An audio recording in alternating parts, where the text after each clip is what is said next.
Bonjour à tous, j'espère que vous allez bien. On se retrouve aujourd'hui pour un nouvel épisode de Vlogmas.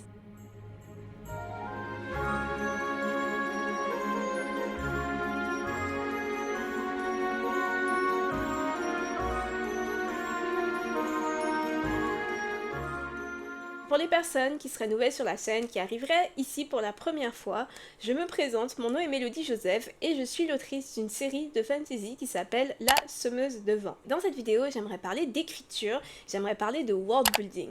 J'ai déjà fait plusieurs vidéos sur le world building dans lesquelles j'explique ce que c'est, à quoi ça sert et dans lesquelles j'explique aussi par où commencer lorsqu'on doit faire, lorsqu'on commence à faire du world building pour un roman. Donc je mettrai un lien dans la description vers la playlist qui rassemble toutes les vidéos au sujet du world building si vous êtes curieux et si vous voulez aller les consulter. Aujourd'hui, j'aimerais parler de certains éléments du world building qu'il peut être intéressant de développer pour approfondir son monde, pour rendre son monde plus cohérent et plus vivant. Donc rapidement, le world building, qu'est-ce que c'est? Je vous ai dit, je suis autrice de fantasy, donc j'écris des histoires qui se passent dans des mondes souvent inventés de toutes pièces. Lorsqu'on parle de world building, le plus souvent on fait référence à ça, on fait référence au fait de créer un monde pour l'histoire qu'on a envie de raconter. Bien sûr, on peut faire du world building lorsqu'on écrit de la science-fiction, on peut faire du world building lorsqu'on écrit du fantastique, et on peut faire du world building lorsqu'on écrit un roman historique ou même un roman contemporain. Faire du world building, c'est juste réfléchir au monde dans lequel notre histoire va se passer. Donc même si l'histoire se passe dans notre monde, on peut faire du world building. Si l'histoire se déroule dans un café qui n'existe pas, même si l'histoire prend place à New York, on a besoin d'inventer ce café. Mais on est d'accord, le world building qu'on fait pour de la fantasy est bien plus costaud que le world building qu'on va faire pour un roman contemporain. Il y a plein de choses auxquelles on pense lorsqu'on fait du world building pour un roman de fantasy. On va imaginer la faune et la flore de ce monde, la géographie de manière générale. On va aussi décider combien il va y avoir de peuples dans ce monde, comment ces peuples vont s'organiser, quels systèmes politiques vont être utilisés, quel système financier, économique. Mais ça, ce sont de grandes généralités, c'est vraiment la base du world building. Aujourd'hui, je veux pas parler de ça, aujourd'hui je veux parler des éléments auxquels on ne pense pas toujours, mais qui viennent rendre notre monde plus vivant, et qui pourraient aussi servir de base à une intrigue. Ce sont des éléments de world building qui, perso, m'intéressent beaucoup. Donc aujourd'hui, j'aimerais en parler, et peut-être que ça vous donnera des idées pour votre prochain roman, pour le world building que vous êtes en train de faire, qui sait, peut-être que ça pourrait vous inspirer. Alors le premier élément de world building qui peut être selon moi vraiment très intéressant à développer, c'est la mode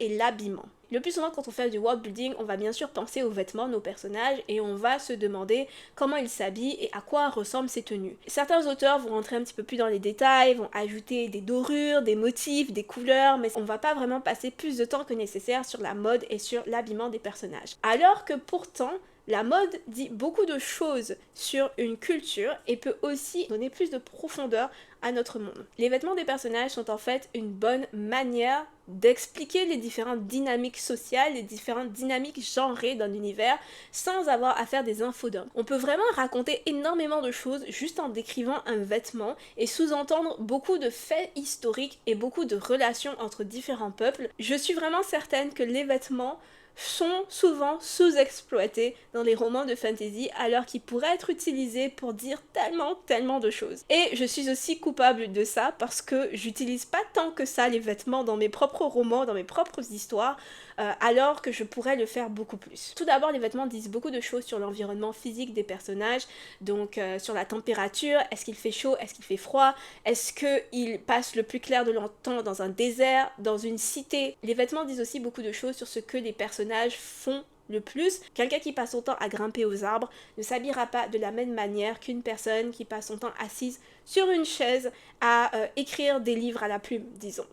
Quelle partie du corps est-ce que les vêtements laissent à découvert? Souvent, ça en révèle beaucoup sur les dynamiques genrées, les dynamiques de classe et aussi la notion de pudeur au sein de la société où ce vêtement est porté. Une utilisation des habits, des vêtements qui m'a marqué, que j'ai vraiment adoré, c'est dans l'Assassin Royal que j'ai ici juste à côté de moi.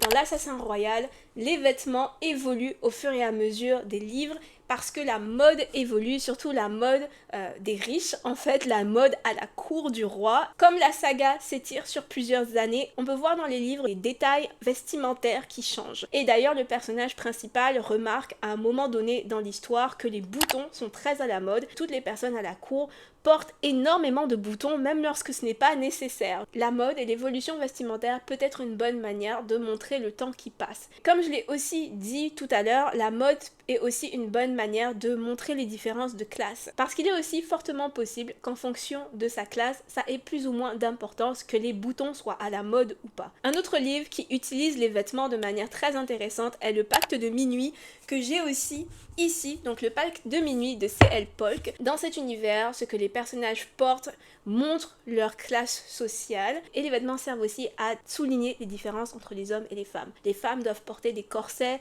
de longues grosses robes un peu encombrantes, alors que les hommes peuvent bien sûr porter des pantalons et des vêtements beaucoup plus confortables. Les hommes et les femmes peuvent se servir de la magie, mais les femmes doivent abandonner la magie lorsqu'elle se marie et il est attendu de chaque femme qu'elle se marie, qu'elle abandonne la magie et qu'elle fasse des enfants. Alors que les hommes, eux, peuvent continuer d'utiliser la magie jusqu'à leur mort, qu'ils se marient ou qu'ils aient des enfants, importe peu, et ils peuvent apprendre des sortilèges beaucoup plus puissants et beaucoup plus complexes, alors que les femmes ne peuvent apprendre que les sortilèges de base. Bien entendu, le personnage principal de l'histoire veut pouvoir continuer d'utiliser la magie, veut devenir une grande mage, et c'est vraiment intéressant parce que dans ce roman, il y a une scène où elle s'entraîne et elle réalise que c'est très difficile pour elle d'apprendre la haute magie lorsqu'elle porte un corset, qu'elle a du mal à respirer alors que la respiration est très importante pour pouvoir utiliser ce genre de magie. Donc les vêtements dans ce roman permettent de faire ressortir des dynamiques genrées, sont utilisés pour montrer des différences de classe. On passe beaucoup de temps en fait sur les vêtements, sur les différentes couleurs, les différents motifs, les différents tissus que les personnages portent, ce qui apporte une grande richesse à l'histoire. Ça nous donne un aperçu des échanges commerciaux entre les différents pays de ce monde également. Donc comme quoi les vêtements, ça peut apporter beaucoup de profondeur à une œuvre. Le deuxième élément de world building, souvent négligé, c'est l'art, et j'inclus dans l'art la danse, la musique, la peinture. Dans beaucoup d'œuvres de fantasy, il y a de la musique, il va y avoir des scènes de danse souvent, il va y avoir des gens qui jouent des instruments de musique, mais pourtant j'ai souvent l'impression que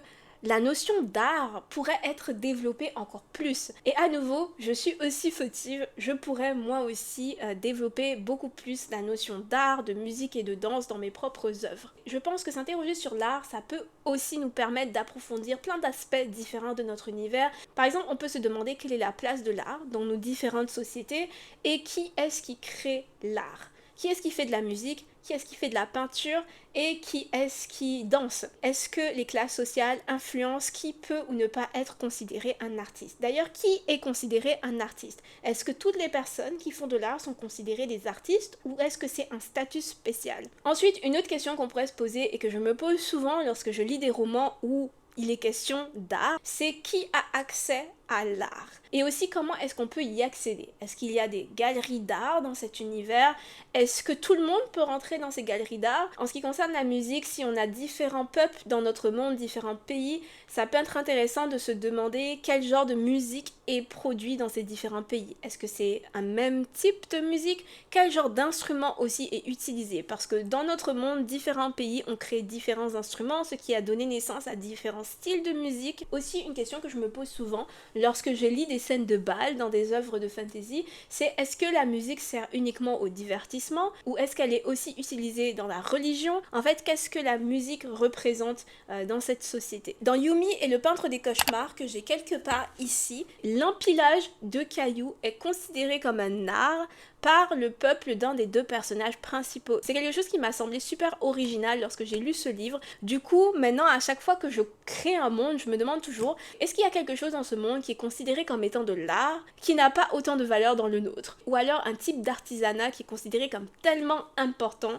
tellement sacré, quelque chose auquel on ne penserait absolument pas. Même si votre histoire ne tourne pas autour de l'art, de la musique, de la danse, je pense que la manière dont une société, surtout une société humaine, traite l'art, la manière dont les artistes sont traités, la manière dont l'art est traité, je pense que ça peut en dire vraiment beaucoup. Du coup, si vous cherchez une manière d'approfondir votre world building, si vous cherchez une manière de donner beaucoup plus plus de profondeur et de vie à votre univers fictif, ça pourrait être quelque chose à explorer. Le troisième élément qui peut être vraiment fun à développer lorsqu'on fait du world building, c'est l'alimentation. Quand on imagine un monde fictif, l'une des premières choses qu'on va faire, c'est se demander, ok, qu'est-ce que mes personnages mangent, qu'est-ce qu'on mange dans ce monde et comment cette nourriture est produite. C'est un peu la base du world building, c'est vrai, mais je pense aussi que c'est un élément qu'on pourrait encore plus approfondir. Et il y a tellement de livres récemment qui sont sortis au sujet du thé, au sujet du café, comme quoi c'est la preuve qu'on peut vraiment aller en profondeur quand il est question de nourriture, de boisson, la relation qu'une société a avec la nourriture,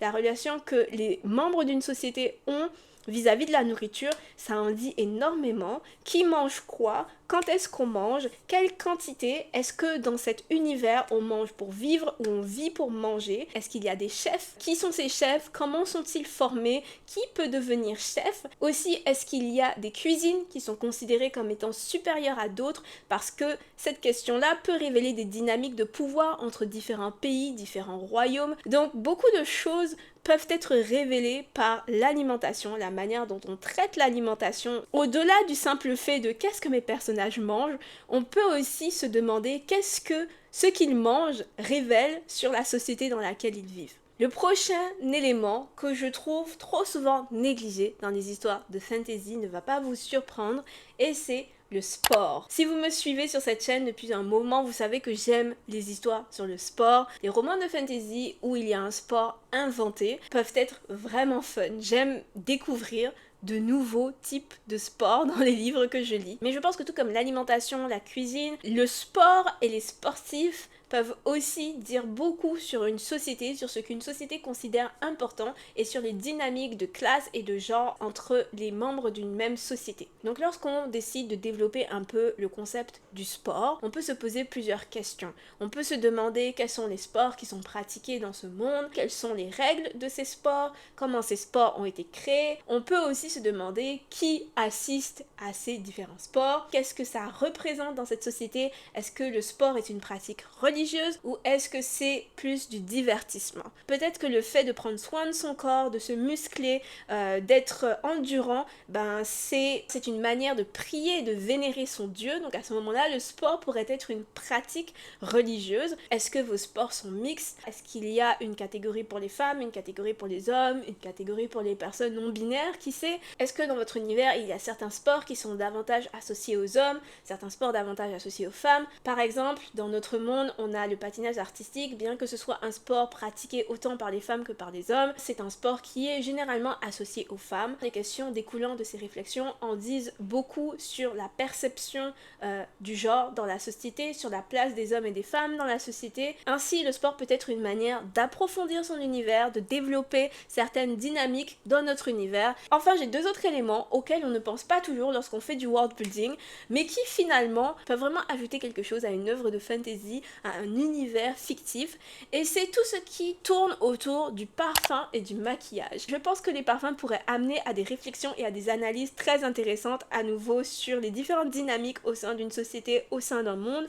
Même chose pour le maquillage, qui crée le maquillage, qui peut le porter, qui le porte. Si vous cherchez quelque chose, un élément à développer pour approfondir votre monde, ça pourrait être une option. Ce qui est vraiment fun quand on écrit de la fantasy ou de la science-fiction ou parfois même du fantastique, c'est qu'on va être amené à créer une autre société. Et pour créer cette autre société, la meilleure chose à faire est souvent de regarder la société dans laquelle on vit, comment les différents éléments de notre société s'emboîtent et de remettre en question tout ça. Est-ce que ça pourrait fonctionner différemment? Qu'est-ce que ça révélerait de notre société si ça fonctionnait différemment? Ça, c'est des questions que je me pose souvent lorsque je fais du world building et c'est des questions que j'adore me poser. N'hésitez pas à me partager dans les commentaires des éléments de world building que vous aimeriez voir un petit peu plus utilisés en fait dans la fantasy. Et il y en a plein que je n'ai pas mentionné dans cette vidéo et il y en a aussi plein auxquels je n'ai sans doute jamais pensé.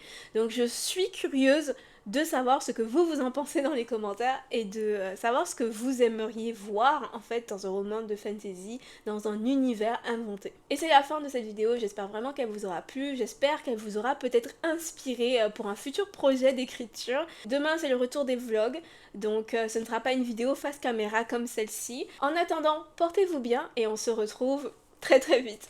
À bientôt, bye.